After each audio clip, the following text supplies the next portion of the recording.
Le son était coupé. C'est ce qui l'a arrêté. Sa main planait au-dessus de la poubelle industrielle, le poids détrempé d'un sac de marque de café tirant sur son bras.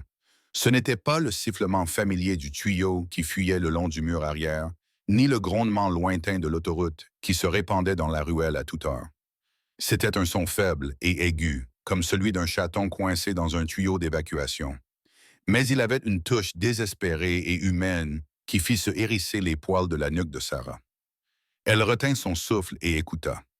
La ruelle derrière le Spoon, un bar graisseux, était un étroit canyon de briques et de bennes à ordures, perpétuellement humide et empestant la bière éventée du bar voisin.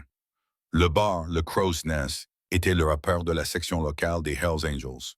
Leurs motos, des bêtes chromées et métalliques étincelantes, étaient alignés devant l'entrée comme des dragons endormis. Les hommes eux-mêmes étaient tout aussi intimidants, tout en cuir, barbus, avec un rire tonitruant qui faisait vibrer les vitres simples du restaurant. Sarah travaillait là depuis 6 mois et avait perfectionné l'art de se rendre invisible. Tête baissée, travailler vite, ne pas croiser le regard. Le voilà de nouveau. Un cri faible et vacillant, presque étouffé par les basses assourdissantes du club. Ce n'était pas un chaton. Son cœur battait à tout rompre. Elle était seule. Mel, la cuisinière, était partie depuis 1 heure et son service était terminé. Il ne lui restait plus qu'à sortir le dernier sac poubelle, fermer la porte arrière à clé et marcher 7 pâtés de maison jusqu'à son petit appartement. Rentrez chez vous et oubliez ce que vous avez entendu. Mais le son s'accrochait à sa conscience. C'était le genre de son qui, une fois entendu, ne pouvait être ignoré. Il résonnerait dans ces moments de calme, dans l'espace entre le sommeil et l'éveil. Elle posa lentement le sac poubelle par terre, ses yeux scrutant les ombres profondes autour de la base des bennes à ordures. La ruelle était éclairée par une seule ampoule vacillante au-dessus de la porte arrière du restaurant. Elle projetait de longues ombres déformées qui trompaient les yeux. Elle fit un pas hésitant, puis un autre, ses baskets usées ne faisant aucun bruit sur le trottoir crasseux. Le cri retentit à nouveau, un peu plus fort cette fois, la guidant vers un grand carton coincé entre la benne à ordures débordante et le mur de briques du bar. C'était un carton pour un mixeur de qualité commerciale, le genre que Mel suppliait toujours leur patron d'acheter. Elle semblait déplacée, trop propre pour cette ruelle sordide. Son souffle se coupa. Une peur froide, lourde et suffocante s'installa dans son estomac. C'était une mauvaise idée. Tous ses instincts de survie lui criaient de faire demi-tour, de verrouiller la porte et d'appeler la police depuis la sécurité de son appartement, de les laisser s'en occuper. Mais, et s'ils arrivaient trop tard? Et si l'air froid de la nuit avait déjà fait son œuvre? Sa main tremblait lorsqu'elle tendit le bras vers le bord de la boîte. Le carton était frais et légèrement humide. Elle souleva l'un des rabats. À l'intérieur, blotti dans un tas de serviettes sales, se trouvait un bébé. Il ne devait pas avoir plus de quelques jours. Son visage était rouge et couvert de taches à force d'avoir pleuré. Ses petites poings étaient serrées contre sa poitrine. Le bébé était enveloppé dans une fine couverture usée, totalement inadaptée au vent glacial d'octobre qui soufflait dans la ruelle. Pendant un long moment, Sarah resta immobile. Elle ne pouvait plus respirer. Le monde se réduisait au contenu de cette boîte en carton. Les pleurs du bébé s'étaient transformés en gémissements étouffés. Sa poitrine se soulevait et s'abaissait par mouvements rapides et superficiels. Le bébé était si petit et incroyablement vulnérable. Qui pouvait faire une chose pareille? Qui pouvait abandonner un bébé? Dans un bar de moteur comme si c'était un déchet?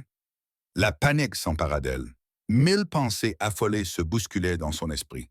Elle devait appeler le 911, mais son téléphone était dans son casier au restaurant. Elle devait emmener le bébé à l'intérieur où il serait au chaud. Mais ensuite, elle était une serveuse de 20 ans qui vivait au jour le jour. Elle ne pouvait pas s'occuper d'un bébé. Le bruit d'une lourde porte qui s'ouvrait en grinçant la fit se figer. De l'arrière du nid de pie émergea un homme imposant, dont la silhouette se détachait dans la faible lumière qui se déversait du bar. Il était énorme, avec des cheveux sauvages grisonnants et une barbe qui couvrait la majeure partie de sa poitrine. C'était Grizz, le président de la section. De loin, il semblait être une figure d'autorité calme et menaçante. Il tenait une bouteille de bière dans une main et observait la ruelle comme si c'était son royaume. Sarah se plaqua contre la benne à ordures, essayant de se fondre dans l'ombre. Son cœur battait si fort qu'elle avait l'impression qu'il allait sortir de sa poitrine. S'il la voyait, que penserait-il? Que ferait-il? Les histoires qu'elle avait entendues sur ces hommes n'étaient pas rassurantes. Ils étaient violents, territoriaux et vivaient selon leurs propres règles. Trouver une fille effrayée accroupie près d'une poubelle dans leur ruelle ne se terminerait pas bien. Il but une longue gorgée de sa bouteille, son regard balayant lentement l'obscurité. Sarah retint son souffle jusqu'à ce que ses poumons brûlent. S'il te plaît, ne me vois pas. Retourne à l'intérieur. Le bébé choisit ce moment pour pousser un autre cri pitoyable. Il était faible, mais il résonnait comme une sirène dans le silence soudain. Dans le silence soudain, il résonnait comme une sirène. Grizz tourna brusquement la tête dans sa direction. Ses yeux, habitués à l'obscurité, la repérèrent immédiatement. Il ne bougea pas et ne dit rien. Il se contenta de la fixer, le regard impénétrable. Le silence s'éternisa, lourd de tension. Sarah se sentait clouée par son regard, comme un papillon sur une planche. Ça y était, c'était ainsi qu'elle allait mourir. Dans une ruelle sordide. Tout ça parce qu'elle ne pouvait pas s'occuper de ses affaires. Il fit un pas en avant, puis un autre. Sa taille imposante était écrasante. Il se déplaçait avec une grâce lente et délibérée, ce qui était plus terrifiant que n'importe quelle ruée soudaine. Il s'arrêta à quelques mètres d'elle, son ombre l'engloutissant. « Qu'est-ce que tu fais ?» Sa voix était un grondement grave, comme du gravier tournant dans une bétonnière. Elle n'était pas encore en colère. C'était pire que ça. Elle était calme, mesurée et exigeait une réponse. Sarah ne trouvait pas sa voix. Les mots étaient coincés dans sa gorge. Elle ne pouvait que pointer du doigt la boîte, impuissante, sa main tremblant si fort qu'elle pouvait à peine la contrôler. Les yeux de Grizz suivirent son geste, et son attention se porta sur la boîte en carton à ses pieds. Il fronça les sourcils, et une profonde raide se forma entre ses yeux. Il fit un dernier pas et regarda par-dessus son épaule. Sa réaction ne fut pas celle à laquelle elle s'attendait. Il n'y eut ni menace ni accusation. Les traits durs de son visage s'adoucirent, remplacés par un regard stupéfait et incrédule. Il s'agenouilla, ses vieux genoux craquant en signe de protestation, et poussa doucement le rabat de la boîte pour l'ouvrir davantage. La faible lumière révéla le visage pâle et minuscule du nourrisson à l'intérieur. « Eh bien, que je sois damné, » murmura-t-il. « Bon sang, » murmura-t-il. Ces mots formaient un nuage de condensation dans l'air froid. Il regarda le bébé, puis Sarah. Sa peur émanait d'elle par vagues, elle était palpable. Il vit la terreur dans ses grands yeux sombres et remarqua que tout son corps tremblait. Il vit également sa posture protectrice féroce devant la boîte. C'était comme si, avec ses 50 kilos, elle pouvait protéger le bébé de lui. Son expression changea à nouveau. La dureté avait disparu, remplacée par une douceur lasse. « Tout va bien, kid, » dit-il. Sa voix était toujours grave, mais dépourvue de toute menace. « Tu as bien fait. Tu as fait ce qu'il fallait. » Il tendit la main vers la boîte, ses doigts calleux et tachés de graisse étonnamment délicats, tandis qu'il ajustait la fine couverture autour des épaules du bébé. Le nourrisson remua, ouvrant sa petite bouche en un « oh » silencieux. « Il faut le mettre à l'abri, » dit Grizz d'une voix ferme et professionnelle. « Il fait un froid glacial ici. » Il leva les yeux vers elle. Une question se lisait dans son regard. Il attendait sa permission, un geste si inattendu qu'elle en resta momentanément sans voix. Elle ne put que hocher la tête, d'un mouvement saccadé et convulsif. Il souleva la boîte entière comme si elle ne pesait rien et la serra contre son torse imposant. « Venez, » dit-il en se retournant vers le clubhouse. « Restez avec moi. » Ce n'était pas une demande. C'était un ordre né de la protection, pas d'une menace. Sarah, toujours tremblante, se détacha du mur et le suivit, sortant de l'ombre pour entrer dans la lumière. La porte arrière du nid de pie s'ouvrait sur un petit couloir crasseux. Le bruit était désormais assourdissant. Il y avait de la musique forte, des éclats de rire et le cliquetis des boules de billard. Lorsque Grizz poussa la porte de la salle principale, le bruit s'arrêta brusquement. Le bar était exactement comme elle l'avait imaginé. Bois sombre, éclairage tamisé, et l'air était chargé d'une odeur de fumée et de bière éventée. Une vingtaine de motards, des hommes de toutes formes et de toutes tailles se figèrent sur place. Les conversations s'interrompirent en plein milieu d'une phrase. Un homme tenant une queue de billard la baissa lentement. Tous les regards se posèrent sur leur président et l'étrange boîte sale qu'il tenait dans ses bras. Puis, leurs yeux se posèrent sur la petite serveuse terrifiée qui le suivait. Un silence lourd et dangereux s'abattit sur la pièce. Sarah sentit une nouvelle vague de peur l'envahir. Elle venait de pénétrer dans la fosse aux lions. Patch. La voix de Grizz retentit, brisant le silence. Éteignez la musique! Un moteur longiligne avec un cache-œil se précipita vers le jukebox et arracha l'affiche. Le silence qui suivit fut encore plus profond. Que quelqu'un m'apporte une serviette propre, une couverture, quelque chose de chaud. Le ton de Grizz ne laissait aucune place à la discussion. Plusieurs hommes se levèrent précipitamment et disparurent dans l'arrière-salle. Grizz se dirigea vers le bar principal, se frayant un chemin parmi les hommes stupéfaits. Il posa délicatement la boîte sur le comptoir en bois abîmé, juste à côté d'une rangée de bouteilles de bière à moitié vides. Les hommes se pressèrent autour, leur curiosité l'emportant sur leur choc initial. Ils regardaient dans la boîte. Leurs visages burinés affichaient un mélange de confusion, d'admiration et d'une douceur inhabituelle. « Qu'est-ce que c'est, Grizz ?» demanda quelqu'un à l'arrière de la foule.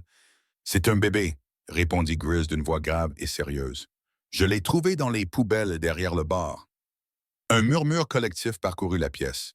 Les mots restèrent suspendus dans l'air, horribles et crus.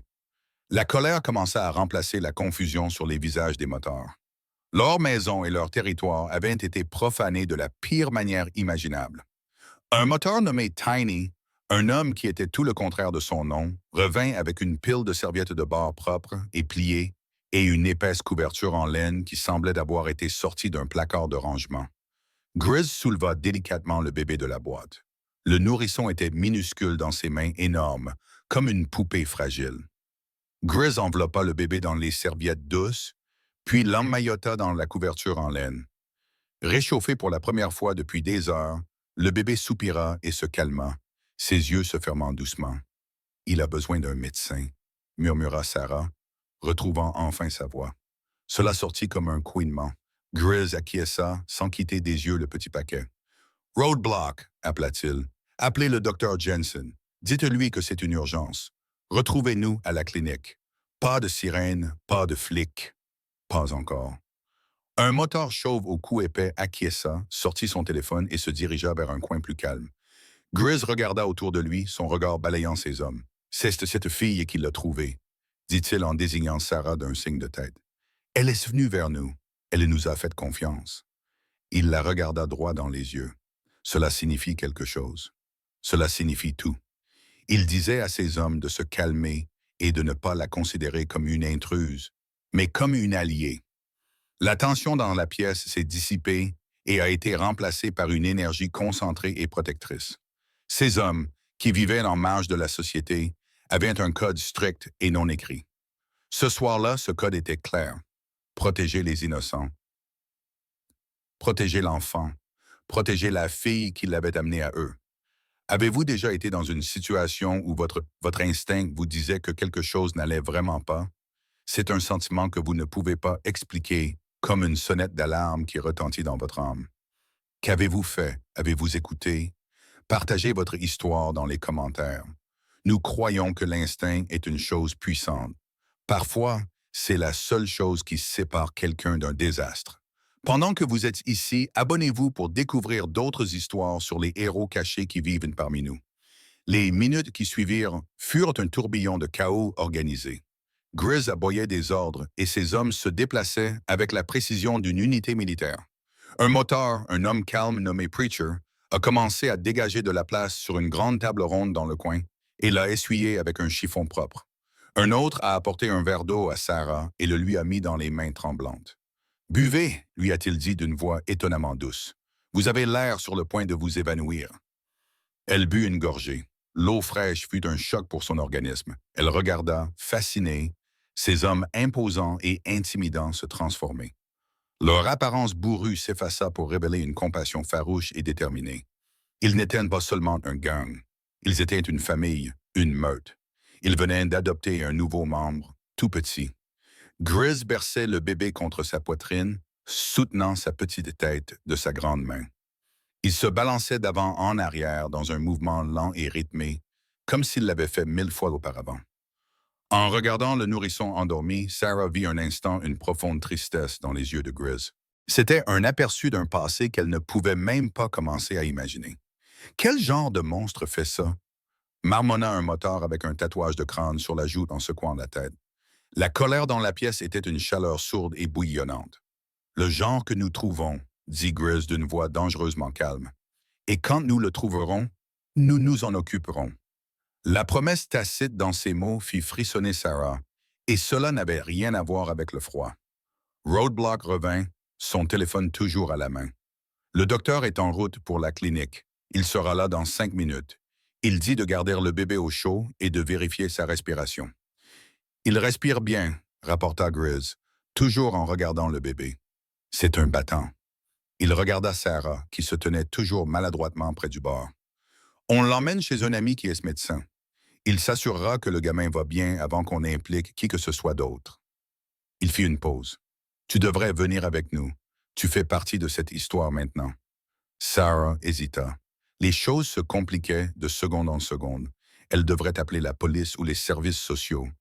Mais, en voyant la façon dont Grizz tenait le bébé, avec une tendresse qui contrastait avec son apparence, elle se surprit à lui faire confiance. Malgré leurs manières un peu rustres, ces hommes faisaient tout ce qu'il fallait. Ils apportaient une chaleur et sécurité et allaient chercher de l'aide médicale. Ils le protégeaient. Elle acquiesça d'un petit signe de tête. D'accord, bonne fille, dit Grizz avec un signe de tête bourru en signe d'approbation. Il se tourna vers ses hommes. Patch et Tiny, vous venez avec moi. Les autres restez ici. Personne n'a rien vu. Personne n'a rien entendu. Cela reste dans la famille. Compris? Un cœur de compris retentit dans la pièce. Le trajet jusqu'à la clinique était surréaliste. Sarah était assise à l'arrière d'un grand SUV noir, coincée entre Tiny et Patch. À l'avant, Grizz conduisait avec le bébé endormi toujours bien installé dans un porte-bébé de fortune sur le siège passager. Il roulait en silence, le seul bruit étant le ronronnement sourd du moteur. Les lumières de la ville défilaient floues derrière la vitre. Sarah avait l'impression d'être entrée dans un monde avec ses propres lois et loyautés. La clinique était un petit bâtiment sans prétention situé dans un quartier calme de la ville. Un homme aux yeux fatigués et au visage aimable les attendait à la porte. C'était le Dr. Jensen.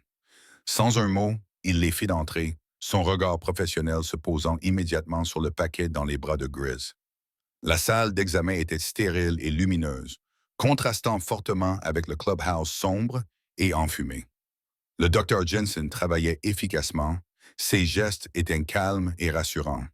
Il déballait le bébé, il vérifia ses signes vitaux, sa température et sa respiration. Sarah se tenait dans un coin, les mains jointes devant elle, observant la scène. Grizz se tenait près de la table d'examen, tel un gardien silencieux et imposant. Au bout de quelques minutes, le médecin déclara « Il est froid et déshydraté, mais il est fort. Ses poumons sont clairs. Aucun signe évident de blessure. Mais quelques heures de plus là-bas, hein, et c'était fini. Vous l'avez trouvé juste à temps. » Il regarda Grizz puis Sarah. « Vous deux. » Il nettoya doucement le bébé, l'habilla d'une petite grenouillère douce qu'il sortit d'une armoire et l'enveloppa dans une couverture propre et chaude. Il prépara un biberon de lait maternisé et le bébé, désormais réveillé, se mit à boire avec une faim désespérée. Sarah fut envahie par un tel soulagement qu'elle sentit ses genoux fléchir. Il allait s'en sortir. La petite vie qu'elle avait trouvée dans une boîte était en sécurité. « Et maintenant, » demanda Grizz au médecin à voix basse, « vous devez appeler les autorités, » répondit le Dr. Jensen d'un ton doux mais ferme. « Il doit être pris en charge par le système et recevoir les soins appropriés. Il a besoin d'un foyer. » Grizz acquiesça lentement. Il savait que le médecin avait raison.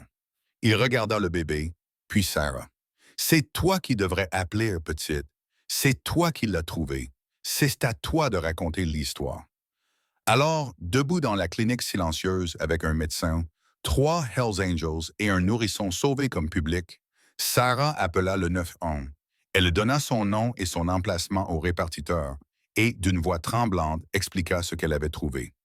Lorsque la police et un travailleur social arrivèrent, ils furent accueillis par une scène qu'ils n'oublieraient jamais. Deux redoutables motards vêtus de cuir montaient de la garde devant la porte de la clinique. À l'intérieur, leur chef, encore plus intimidant, donnait le biberon à un petit bébé, tandis qu'une jeune serveuse pâle les surveillait tous les deux. Les agents étaient prudents, les mains près de leurs armes. Mais il n'y avait ni hostilité ni problème. C'était juste un groupe de personnes calmes et sombres concentrées sur le bien-être d'un enfant. Sarah a répété son histoire, d'une voix plus assurée cette fois-ci. Grizz l'a corroboré en omettant la partie concernant le clubhouse. D'après le rapport officiel, ils avaient trouvé le bébé et l'avaient immédiatement emmené à la clinique. C'était une version plus propre et plus sûre. L'assistante sociale, une femme au regard bienveillant, prit le bébé. Alors qu'elle s'apprêtait à partir, elle se tourna vers le groupe. « Il va s'en sortir grâce à vous », dit-elle en regardant tout le monde. Sarah Grizz était le médecin. Pour l'instant, il l'appelle John Doe, mais les infirmières de l'hôpital ont déjà commencé à l'appeler Angel. Trouvé derrière le nid de pie, par des anges d'un autre genre. Grizz se contenta de grogner, mais Sarah vit une lueur de fierté dans ses yeux. Après leur départ, la clinique semblait vide. L'adrénaline qui avait coulé dans ses veines pendant les dernières heures s'était dissipée, la laissant épuisée et tremblante. « Allez, viens », dit Grizz en posant sa main lourde sur son épaule. « On va te ramener chez toi. » Mais l'histoire ne s'arrête pas là. En fait, cette nuit-là n'était que le début. Les médias locaux ont repris l'histoire du bébé abandonné trouvé derrière le bar. Sur l'insistance de Grizz, le nom de Sarah n'a pas été mentionné. Il a clairement fait savoir à la police qu'elle était sous la protection de sa section et que personne ne devait la déranger.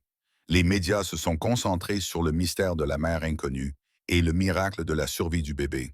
Mais l'histoire était différente à l'intérieur du club. Sarah n'était plus une serveuse invisible. Elle était la fille qui avait eu le courage de leur faire confiance. Quelques jours après cette nuit-là, Grizz s'est présenté au restaurant.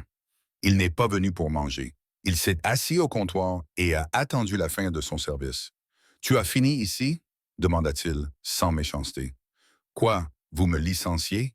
demanda-t-elle, le cœur serré. « Non, petite, tu es promue. » Il lui expliqua que le clubhouse avait besoin de quelqu'un pour gérer ses comptes et ses activités légales.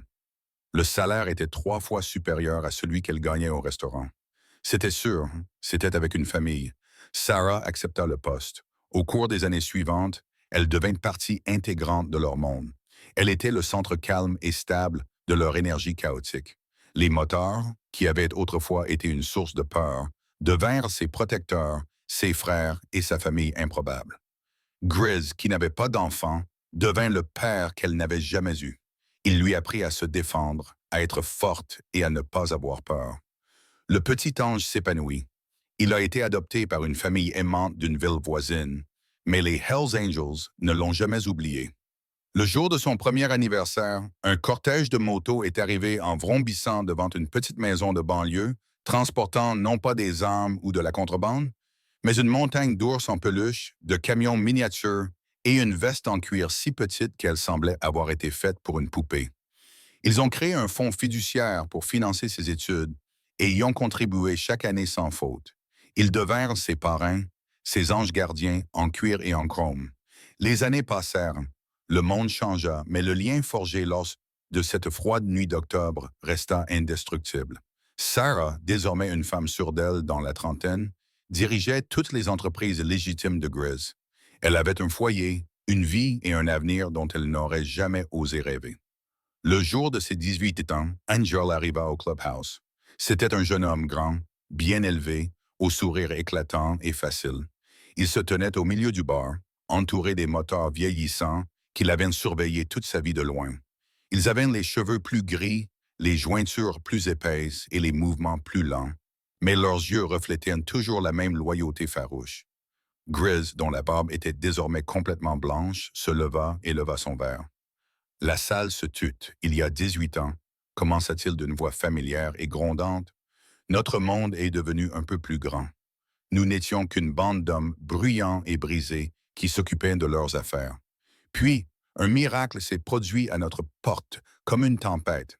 Il regarda Angel, les yeux remplis d'un amour paternel bourru, et un héros a été envoyé pour le trouver. Il tourna son regard vers Sarah, qui se tenait à côté d'Angel. Ses yeux brillaient de larmes. Le courage, ce n'est pas d'être le plus grand ou le plus méchant, dit Grizz, la voix chargée d'émotion. C'est d'avoir peur à mourir et de faire quand même ce qu'il faut. C'est une petite voix qui dit « Pas sous ma surveillance ». Il leva son verre plus haut. « À Sarah », tonna-t-il. Tout le clubhouse scinda son nom, dans un cœur tonitruant de respect et d'amour. Et à Angel, « Bienvenue à la maison ». Alors qu'ils buvaient tous, Sarah regarda les visages de sa famille, ses hommes. Elle repensa au moment où elle avait fait son choix dans une ruelle sombre. Elle avait choisi d'écouter un petit bruit, de faire confiance à un inconnu et d'être courageuse. Ce petit geste avait créé une vague infinie de bien, changeant non seulement une vie, mais à jamais. Le courage d'une seule personne peut changer le monde pour le mieux.